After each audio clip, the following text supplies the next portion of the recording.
आज आम्ही सगळे बाहेर निघालो होतो फिरण्यासाठी आणि आमच्या इथे न्यूली मॅरिड कपल आलेला आहे. हा माझा भाऊ आहे आणि माझी वहिनी.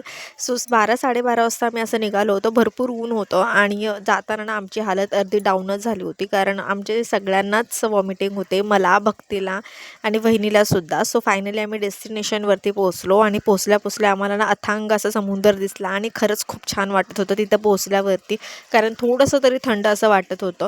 कारमध्ये एंटर केल्या खरंच ना जी स्मेल येते ना त्याने खरंच वॉमिटिंग होते. सो तिथे गेल्यानंतर आम्ही सगळ्यांनी फोटोज वगैरे काढले छान आणि हा पूर्ण व्ह्यू असा काय दिसत होता. आतमध्ये अजूनच सुंदर आहे.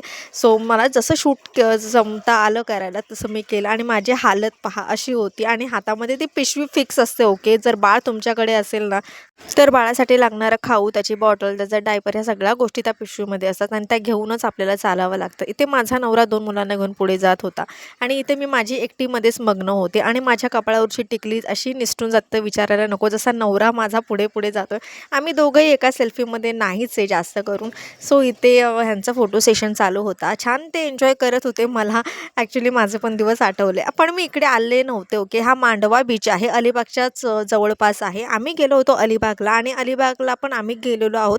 त्याचा पार्ट 2 मध्ये तुम्हाला दिसेलच. सो छान एन्जॉयमेंट केला आणि हिची पण थोडीशी तब्येत ना म्हणजे एनर्जी थोडीशी डाऊन होती, कारण हिला पण वॉमिटिंग होते. सो छान आमचा पूर्ण दिवस आम्ही स्पेंड केला. ह्याचा पार्ट 2 बघायला विसरू नका. भेटूया पुढच्या व्लॉगमध्ये.